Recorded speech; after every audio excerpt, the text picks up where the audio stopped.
చిన్నజీయర్ స్వామి రీసెంట్గా శివుడి పైన ఒక కామెంట్ చేస్తుండే, మీరు కూడా చూస్తుండొచ్చు. ఏమంటారు ఆ కామెంట్స్ పైన? మేము గతంలో చెప్పిందండి, ఒకటే స్టాండ్ మీద మేము ఎప్పుడు ఉంటాం. మేము హిందువులు హిందువేతరులకి సంబంధించిన ఏ ఇష్యూ వచ్చినా సరే మేము హిందువుల పక్కన అడ్డంగా నిలబడిపోతాం. ఎందుకంటే మా వరకు మాకు నా హిందూ పతితో భవేత్, హిందూ సోదర సర్వే, ఇది ఒకటే మా నినాదం. ఏ హిందువు చెడ్డవాడు కాదు, ఒక హిందువు పవిత్రుడే. అయితే ఈ కామెంట్స్ విషయానికి వచ్చేప్పటికి ఈయన శంకరాచార్యుల వారి గురించి ఏదైతే చేశారో అది 100% కూడా శంకర భగవత్పాదుల వారిని అనుసరిస్తున్న వాళ్ళు ఎవరైతే ఉన్నారో వాళ్ళందరినీ బాధ పెట్టే వ్యాఖ్యలే. రైట్. ఇటువంటి వ్యాఖ్యలు మేము ఖచ్చితంగా ఇటు చిన్నజీయర్ స్వామి వారు చేసినా మేము బాధపడతాం, అది వాంఛనీయమైంది కాదు, మేము ఒప్పుకోం. అలాగే అటు శంకర పీఠాలకు సంబంధించిన వాళ్ళు ఎవరైనా రామానుజుల వారి మీద చేసినా కూడా మేము బాధపడతాం. ఎందుకు హిందువుల మధ్య కలహం రాకూడదు, వైషమ్యాలు ఉండకూడదని మేము కోరుకుంటాము. అయితే ఈ విషయంలో మీరు అడిగారు కదా అని నేను ఏదైనా స్పందించాను అనుకోండి, ఇప్పుడు చిన్నజీయర్ స్వామి వారు స్పందించి ఇది వివాదం ఎట్లా అయిందో, నాలాంటి అరాకొర జ్ఞానం కలిగిన వాడు అటు నాకు ఏ విషయం మీద చెప్తాను, స్వామీజీలకు ఉన్నంత పరిజ్ఞానం నాకు లేదు ఈ విషయాల మీద. నేను స్పందించి ఏదైనా రాంగ్ స్టేట్మెంట్ ఇచ్చాను అనుకోండి, అది ఇంకాస్త వివాదం అవుతుంది. సో అలాంటి పాపాన్ని నేను మూట కట్టుకోదలుచుకోలేదు. కానీ ఒకటైతే క్లియర్గా అందరికీ పెద్దవాళ్ళకి చెప్తున్నాను, మీరు మాకు మార్గం చూపించాల్సిన వాళ్ళు. దయచేసి మేము ఇట్లా వివాదాల్లో నలిగిపోయే పరిస్థితి కాకుండా మన ధర్మానికి ఏదైతే మేలు జరుగుతుందో దాని గురించి మాత్రం చెప్తే చాలు. ఇదొక్కటి మాత్రం విజ్ఞప్తి చేస్తా ఉన్నాం. అంటే గతంలో మీకు తెలిసి మీరు చదివినటువంటి చరిత్ర ఆధారంగా, చూసినటువంటి విషయాల ఆధారంగా వైష్ణవులు శైవులు మధ్య ఒక విభేదాలు ఇవన్నీ ఉంటుండేనా? దేవుళ్ళ మధ్యలో, రాజుల మధ్యలో వైష్ణవులు శైవుల మధ్య విభేదాలు ఏంటండి? వైష్ణవుల మధ్య విభేదాలు ఉండవా? శైవులందరూ ఒకే కాటున ఉన్నారా? లేదు కదా. విభేదాలు పెట్టుకోవటం అనేది మానవ సహజమైన నైజం అండి. అది ఓకే. ఇప్పుడు ఒకటి సుపీరియారిటీ మనకు నచ్చకపోతే, అంటే ఇంట్లోనే గొడవలు ఉంటాయి ఖచ్చితంగా, చోట అన్నదమ్ముల మధ్యలో. ఒక వ్యక్తి సుపీరియారిటీ మనకు నచ్చకపోతే ఆ వ్యక్తి మీద నేరుగా మనం గెలవలేకపోతే ఆ వ్యక్తికి ఉన్న మద్దతుని కొంత కట్ చేయాలని చూస్తాం, లేకపోతే ఆ వ్యక్తి పక్కన నిలబడ్డ వల్ల కొద్దిమందిని మన వైపుకు లాక్కోవాలని చూస్తూ ఉంటాం. ఇది మనుషుల యొక్క సహజ ప్రవృత్తి. అని భగవంతుడు ఒక్కడే ఏం చెప్తున్నాడు? భగవంతుడు ఎప్పుడు ఒక్కటే అయి ఉన్నాడని చెప్తున్నారు.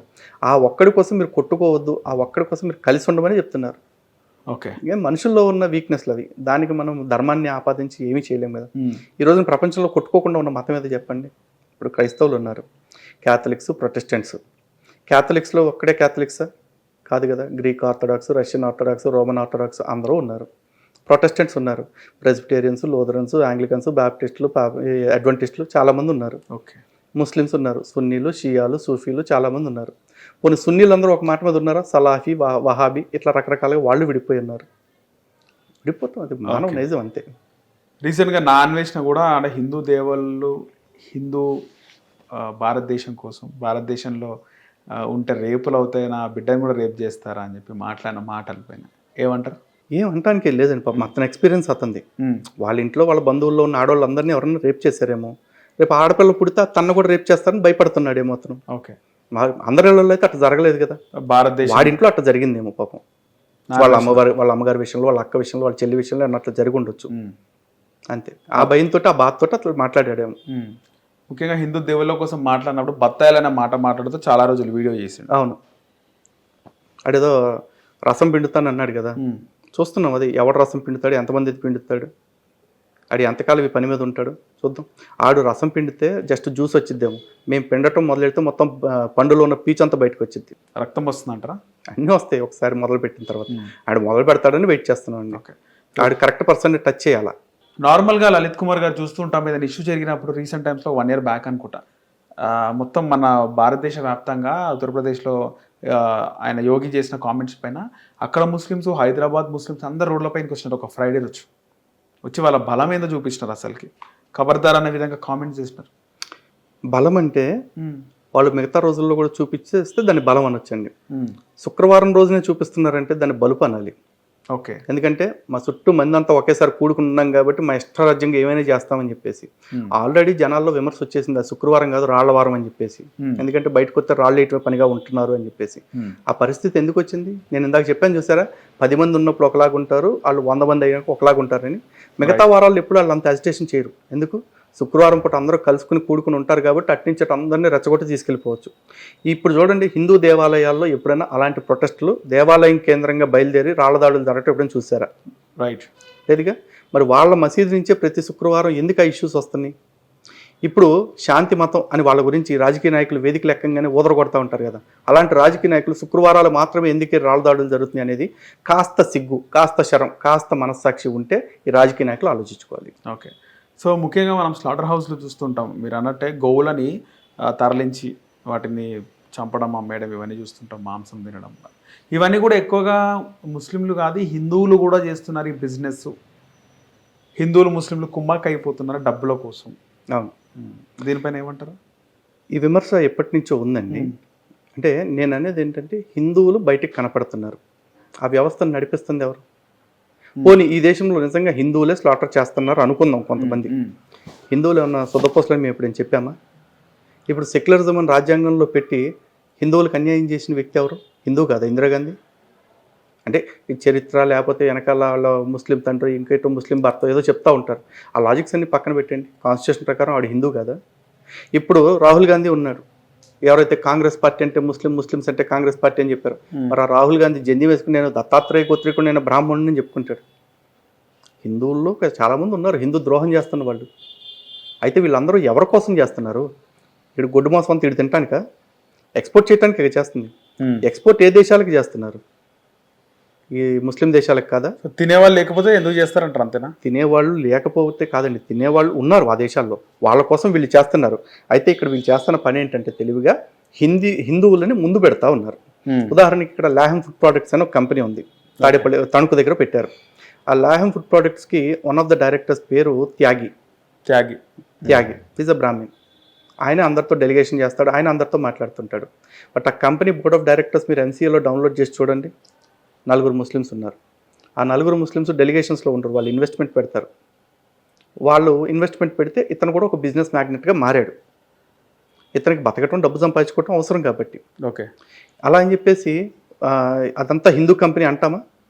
హిందూ కంపెనీ అయితే కనుక ఇప్పుడు ముస్లిమ్స్ నిజంగా మేల్కోవాలి. ముస్లిమ్స్ గొడవ చేయాలి. అరే ఇక్కడ హిందూ ఆధ్వర్యంలో నడుస్తుంది, ఒక సిక్ అతను ఒక మార్వాడి అతను నడుపుతున్నాడు, పేరు మాత్రం అల్ కబీర్ అని పెట్టారు, ఎట్ట పెడతారా బాబు, తీసేసి ఇంకేదైనా పేరు పెట్టుకోండి, ఏ గురునానక్ గురు గోవింద్ అని పెట్టుకోండి అని చెప్పి గొడవ చేయాలిగా. ఎందుకు చేయట్లా ముస్లిమ్స్కి తెలుసు అక్కడ ఉన్న పేరు మాత్రమే హిందువుది తప్ప ఆ కంపెనీ మన వాళ్ళదే, మన వాళ్ళ కోసమే, మన ఆహారం కోసమే అని చెప్పేసి. అలాగే ఇక్కడ లాహెమ్ ఫుడ్ ప్రోడక్ట్స్, లాహెమ్ అంటే అదేంటి, రాముడి పేరా కృష్ణుడి పేరా? మరి దాన్ని డైరెక్టర్గా ఉన్న త్యాగి కనపడుతున్నాడు, కానీ వెనకాల ఉన్న తురకోళ్ళు ఎందుకు కనపడుతుందా? పోనీ ఈ మాంసం అంతా ఎక్స్పోర్ట్ అవుతుందా? లేకపోతే ఇండియాలోనే చికెన్లు మటన్లు అమ్మినట్టు అమ్ముకుంటున్నారా? ఎవరికి చెప్తారండి? చెవుల పూలు హిందువులు వింటున్నారు కాబట్టి. ఈ వ్యాపారాలు అన్నీ జరుగుతుంది ముస్లింల కోసం, అన్ని జరిపిస్తుంది ముస్లింలు. పేరు మాత్రం హిందువుని పెట్టి, ఇది హిందువులకు ఉండదంటారా? అంటే ఒక మనము దేవుడిలాగా కొలిచే గోమాతతో బిజినెస్ చేయాలి. యాక్చువల్లీ అధికారికంగా ఎక్కడా కూడా గోమాతను కొయ్యటానికి లేదండి. ఇది గోరక్షణ చట్టాలు ఉన్నాయి ఆల్రెడీ. ఇప్పుడు వీళ్ళందరూ కూడా ఎక్స్పోర్ట్ చేస్తున్న బీఫ్ ఏంటంటే దీన్ని కారా బీఫ్ అంటారు. కారా బీఫ్. ఈ కారా బీఫ్ అంటే ఏంటి అంటే గేదె మాంసము లేదా ఎద్దు మాంసం మాత్రమే. న్యాయంగా అయితే ఎద్దుని కూడా కొయ్యటానికి లేదు. ఓకే, భారత రాజ్యాంగంలోనే ఆర్టికల్ 48 చాలా స్పష్టంగా చెప్తుంది, ఈ గోవుల్ని కాపాడాల్సిన బాధ్యత ప్రభుత్వాలపైనే ఉంది, గో సంతతిని కాపాడాల్సిన బాధ్యత ప్రభుత్వాలపైనే ఉంది అని చెప్పేసి అంటారు. మాట్లాడితే ఈ బులుగు బ్యాచ్, ఎరుపు బ్యాచ్, నీలకండువాల బ్యాచ్ వీళ్ళందరూ వచ్చేసి మా ఆహారాన్ని ఎట్లా చేస్తున్నారు, మాకు రాజ్యాంగబద్ధంగా మత స్వేచ్ఛ వచ్చింది, గాడిద గుడ్డు వచ్చింది, అది ఇదని చెప్తారు. మరి ఈ యూనిఫామ్ సివిల్ కోడ్ ఆర్టికల్ 44 రాజ్యాంగంలోనే ఉంది, అమలు చేస్తామంటే ఎంతమంది ఒప్పుకుంటారు అడగండి. ఈ గోవధ నిషేధ చట్టం అమలు చేయాల్సిన బాధ్యత ప్రభుత్వాల మీదే ఉందని ఆర్టికల్ 48 భారత రాజ్యాంగంలోనే చెప్తుంది. దాన్ని అమలు చేస్తామంటే ఎవడు మాట్లాడతాడో మాట్లాడమనండి. ఎవడో మాట్లాడు. వీడికి నచ్చేపాటికి వచ్చేపాటికి ఆర్టికల్ 19 కావాలి, ఆర్టికల్ 25 కావాలి, 26 కావాలి. కానీ వీడికి కష్టంగా అనిపిస్తే ఆర్టికల్ 44ని, ఆర్టికల్ 48ని మాత్రం పట్టించుకోకూడదు. ఓకే, ఇది ఫండమెంటల్ రైట్స్, అదేమో డైరెక్టివ్ ప్రిన్సిపల్స్ అంటాడు. ఏమన్నంటే డైరెక్టివ్ ప్రిన్సిపల్స్ అంటేనే అదే ఎక్కువ బాధ్యతగా ఉండాలి. ఎందుకంటే అది నేరుగా రాష్ట్రాలకి, ప్రభుత్వాలకి ఆదేశిస్తున్న సూత్రాలు, ఆదేశిక సూత్రాలు అంటే వాళ్ళు పాటించాల్సిన మెయిన్ ఇంపార్టెంట్ అండి. సివిలియన్స్ మనం ఒకడం పాటించేస్తే అది ప్రమాణం అవ్వదు, కానీ ప్రభుత్వం ఒక చట్టం చేస్తే అది ప్రమాణం అయి కూర్చుంటుంది. ఓకే, దాన్ని ఎందుకు చేయట్లేదు మరి? అంటే చరిత్రను చూసుకుంటే చాలా వరకు అంటే ముస్లిమ్స్ వీలే కాకుండా హిందువుల్లో కూడా మారుమూల ప్రాంతాల్లో ఉండేవాళ్ళు, గూడాల్లో ఉండేవాళ్ళు చాలా వరకు కూడా ఈ ఆవు మాంసాన్ని తినేవారు. గతంలో కొన్ని 50-100 సంవత్సరాల కింద పోతే హిందువులు కూడా తినేవాళ్ళు అని చరిత్ర చెప్తుంది. మేబీ ఇప్పటికీ కూడా కొన్ని కులాల వాళ్ళు తింటున్నారు అని చెప్పేసి వాళ్ళే స్వయంగా చెప్తున్నారు. కాబట్టి దాన్ని నేను డినై చేయట్లేదు. హిందువులుగా ఉంటూ కూడా కొంతమంది తింటున్నారు కొన్ని కులాల వాళ్ళు అంటున్నారు. వాళ్ళలో ఏ కారణంగా వచ్చిందో తెలియదు. మొత్తానికి ఆ సంస్కృతి వాళ్ళకి అలవాటైంది. కానీ 100 ఏళ్ల నుంచి 200 ఏళ్ల నుంచి పాటిస్తున్నాం కాబట్టి ఇప్పుడు కూడా కరెక్ట్గా మేము చేస్తుంది కరెక్టే అంటే అది ఒప్పుకుంటారా? 1000 ఏళ్ల క్రితం ఒక కుల వివక్ష ఎక్కడో ఉందని చెప్పేసి కొంతమంది అంటున్నారు. 1000 ఏళ్ల క్రితం నుంచి ఉంది కాబట్టి ఇప్పుడు కూడా అదే పాటిద్దామని ఎవడని అంటున్నాడా? లేదుగా. మరి 1000 ఏళ్ల క్రితం బీఫ్ తినడం తప్పైతే ఇప్పుడు ఎందుకు అప్పుడు తింటే ఇప్పుడు దాన్ని తప్పని చెప్పకూడదా? తప్పు ఎప్పుడు జరుగుతున్నా తప్పే. కొంతమంది ఏమంటారు, మా నోటి కాడ ఆహారాన్ని లాగేయడానికి నువ్వెవడరా అంటాడు. అరే బాబు, భారతదేశంలో నీవు ఆహారంగా తీసుకోవటానికి చాలా జీవులు ఉన్నాయి. ఒక్క గోమాత విషయంలో మనం ఎందుకు ఆలోచిస్తున్నాము అంటే, గోవు మనకి తల్లి లాంటిదని మనకి శాస్త్రం చెప్తుంది. గావో విశ్వస్య మాతరం పితరో వృషభాగ్నేయ అని చెప్పేసి మహాభారతంలో ఉంది. అలాగే పద్మపురాణంలో స్వయంగా చెప్పిన మాట, స్పృష్టశ్చ గావః శమయంతి పాపం అని చెప్పారు. అంటే గోవుని మనం తాకినంత మాత్రం చేత మన పాపాలన్నింటినీ కూడా పోతాయి అని చెప్పేసి చెప్తున్నారు. అంత పవిత్రత కలిగిన గోమాతని విడిచిపెట్టేయండి, మాకు తల్లి కాబట్టి అని అడుగుతున్నాం. ఈ దేశంలో హిందువుల మెజారిటీ లేని హిందువుల మనోభావాల్ని గౌరవించాల్సిన బాధ్యత మరి వీళ్ళెవరికి లేదా? చరిత్రలో ఇంకో విషయం కూడా ఉంది. అప్పట్లో అందరూ హిందువులు కూడా గోవులను తినేవారు. తినడం గోవులని కూడా అంతరించిపోతున్నాయి, కొన్నే ఉన్నాయి ఇంకా, అవి కూడా అంతరించిపోతాయని చెప్పేసి గోవులని దేవుళ్ళుగా కొంతమంది చిత్రీకరించారని కూడా కొంతమంది చరిత్రకారులు చెప్తున్నారు.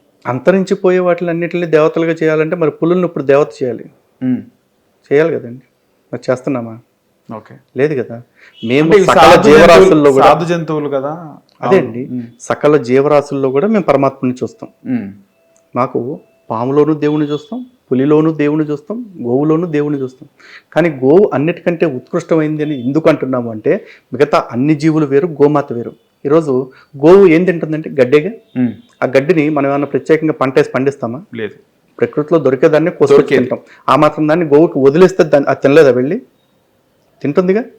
కానీ మనం ప్రకృతిలో ఫ్రీగా దొరికే దాన్ని తీసుకొచ్చి కట్టేసి తనకు పెడుతూ తన బిడ్డకి ఇవ్వాల్సిన పాలను కూడా మనం దోచుకు తింటూ ఉంటే కూడా ఆ తల్లి మన ఎక్కడ కుమ్మకుండా కొట్టకుండా పొడిచి చంపేయకుండా మనకి ఆకలి తీరుస్తుంది కదా.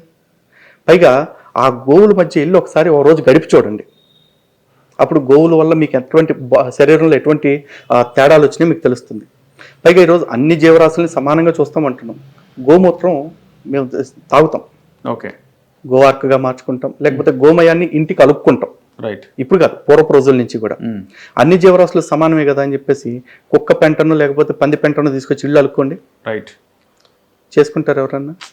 చేసుకోరుగా. మరి మిగతా జీవరాశులు అన్నిటికంటే కూడా గోవు కాస్త ప్రత్యేకత చూపిస్తూ ఉందిగా. గోవు పేడని మూత్రాన్ని వ్యవసాయానికి ఎరువులుగా వాడుతూ ఉన్నాం. మరి ఇక్కడ కుక్క పెంటను పంది పెంటను తీసుకొచ్చి వ్యవసాయానికి ఎరువులుగా వాడమని చెప్పండి. పలానా వాటితోటి నేను పెంచానని చెప్పమనంటే పండించిన పంటతోటి వ్యవసాయం చేసేవారన్నా ఎవడన్నా తింటాడేమో? లేదుగా. మేబీ ఇప్పుడు ఆధునిక పోకడలు వచ్చేసి పైగా వీళ్ళందరూ అంటున్నారు కదా, గోమూత్రం తాగటం అంటే మూఢనమ్మకం, అది హిందువులకు మాత్రమే ఉంది అని చెప్పేసి. ఈ ఆధునిక పిచ్చతోటి ఎట్లా ఉందంటే, ఒకసారి ఎవరైనా గూగుల్ చేసుకుని చూడొచ్చు. కాఫీ లువాక్ అని ఒక పిల్లు ఉంటుంది. ఓకే. ప్రపంచంలోకెల్లా కాస్ట్లీయెస్ట్ కాఫీ ఎట్లా తయారవుతుంది అంటే, ఈ కాఫీ లువాక్ అనే పిల్లికి కాఫీ బీన్స్ని తినిపిస్తారు. ఆ కాఫీ బీన్స్ని తినేసిన తర్వాత నెక్స్ట్ డే అది వాటిని విసర్జిస్తే దాన్ని మళ్ళీ ఎండపెట్టి కాఫీ గ్రైండ్ చేసి కాఫీ కలిపిస్తారు. ఇది చాలా బాగుంది కదా ఆధునిక. వాళ్ళు దాన్ని వరల్డ్స్ కాస్ట్లీయెస్ట్ కాఫీ అని చెప్పుకుంటూ ఉంటారు. ఓకే. మరి దానంత నీచంగా అయితే హిందువులు చేయట్లేదు కదా. గోమూత్రం తీసుకుని ఆరోగ్యాన్ని బాగు చేసుకున్న వాళ్ళు సజీవ సాక్ష్యాలుగా మనకు కనిపిస్తున్నారు. కాబట్టి గోవుని మేము నమ్ముతాం, మేము మర్యాద ఇచ్చుకుంటున్నాం. మా నమ్మకానికి తగ్గట్టు గోమాతని మీరు చంపుకు తినొద్దు అంటున్నాం. ఈరోజు పులిని చంపుకు తింటాం నేరం అనగానే ప్రతోడు మూసుకు కూర్చున్నాడుగా. మా ఆహారం మాదిరా, మేము పులిని కూడా తింటాం అని ఎవడో రావట్లేదే. గోవు విషయంలో మాత్రం ఎందుకు వస్తున్నారు అంటే, కఠినమైన చట్టాలు లేవు. ఒకటి, హిందువుల్లో గోవు పట్ల అనుకున్నంత వ్యతిరేకత రావట్లేదు. గోవుని చంపుతున్న వాళ్ళ పట్ల ఇది వాళ్ళకి అవకాశంగా మారింది. కానీ ఈ పరిస్థితి కూడా ఎక్కువ రోజులు ఉంచాం. దేశంలో భారతీయ జనతా పార్టీ ప్రభుత్వం ఉంది అంటే, ఎందుకు భారతీయ జనతా పార్టీ అంటే హిందువుల వాయిస్ బీజేపీ. అలాంటి మోడీ గారు ఉన్నారు, ఎందుకు అలాంటి కఠినమైన చట్టాలు తీసుకొస్తలేరు? ఎందుకు దానిపైన కొట్లాడతలేరు? అసలు ఎందుకు పట్టించుకోవట్లేదు? హిందువుల వాయిస్ బీజేపీ అని చెప్పేసి ఎక్కడ చెప్పారు నాకైతే తెలియదండి. నేనైతే అలా అని అనుకోవట్లేదు. ఇప్పుడు భారతీయ జనతా పార్టీ స్వచ్ఛమైన పార్టీ. అంటే మిగతా రాజకీయ పార్టీలాగా కాకుండా నిజమైన లౌకికవాదాన్ని పాటిస్తున్న పార్టీగా నేను చూస్తాను. ఓకే. హిందూ దేవాలయాలపై దాడులు జరిగినప్పుడు ఫస్ట్ వచ్చే సంఘాలు ఏవి, పార్టీలు ఏవంటే ఏం చెప్తారు? 100% భారతీయ జనతా పార్టీ వస్తుంది. ఓకే, ఎందుకు వస్తుంది బీజేపీ? ఎందుకంటే ఈ దేశపు మెజారిటీలని గౌరవించాల్సిన బాధ్యత ప్రతి రాజకీయ పార్టీకి ఉంది. మిగతా రాజకీయ పార్టీలు ఆ బాధ్యతను విస్మరించాయి. భారతీయ జనతా పార్టీ ఆ బాధ్యతను గుర్తుపెట్టుకుంది. అంతే. ఇది ప్రజాస్వామ్య దేశం. ప్రజాస్వామ్యం అంటే ఏంటంటే మెజారిటీ విన్స్. అవునా? మెజారిటీల యొక్క మెప్పు ఎవరైతే పొందుతారో వాళ్ళకే పదవులు వస్తాయి. ఈ దేశపు మెజారిటీలు హిందువులు. కానీ హిందువుల్ని వీళ్ళని కులాల పేరుతో విడగొట్టేసంగా వీళ్ళ సావిలు వస్తారు, చచ్చినట్టు మనకే ఓటేస్తారు అని చెప్పేసి మిగతా పార్టీలు భావిస్తున్న తరుణంలో హిందువుల్ని ఏకం చేసి అరే నాయన కులాల పరంగా విడిపోకండి, హిందుత్వం పరంగా మీరు కలిసి ఉండండి, మీరందరూ కూడా భారతీయ జనతా పార్టీని గెలిపించండి అని చెప్పి వాళ్ళు అడుగుతారు. హిట్ టీవీ యాప్, ఇందులో short news, live news, entertainment shows, movies, digital magazines తో పాటు మీ జిల్లా వార్తలను కూడా ఫ్రీగా చూడొచ్చు. ఇంకెందుకు ఆలస్యం, వెంటనే హిట్ టీవీ యాప్ ని డౌన్లోడ్ చేసుకుని ఫ్రీగా ఎంటర్టైన్మెంట్ పొందండి. Hit TV app. Hit TV app. Please download hit TV app. Hit TV app ని ఫ్రీగా డౌన్లోడ్ చేసుకొని ఎంజాయ్ చేయండి. మీకు నచ్చిన ఎంటర్టైన్మెంట్ కోసం హిట్ టీవీ యాప్ ని ఫ్రీగా డౌన్లోడ్ చేసుకుని ఎంజాయ్ చేయండి. హిట్ టీవీ యాప్ ని డౌన్లోడ్ చేసుకుని ఆస్వాదించండి, ఆశీర్వదించండి. ఇంతమంది సెలబ్రిటీలు హిట్ టీవీ యాప్ ని డౌన్లోడ్ చేసుకోండి అని చెప్తున్నారంటే ఎంత మంచి యాప్ ఆలోచించండి. అమెరికా అమెరికా అమెరికా అమెరికాలో చదవాలనుకునే వాళ్ళకి విశ్వసనీయమైన పేరు మన శౌర్య కన్సల్టెన్సీ. UK లో 1 year masters. UK లో 1 year masters. 2 years work permit up to 5 years visa. Contact Saurya Consultancy. Contact 89851 89851.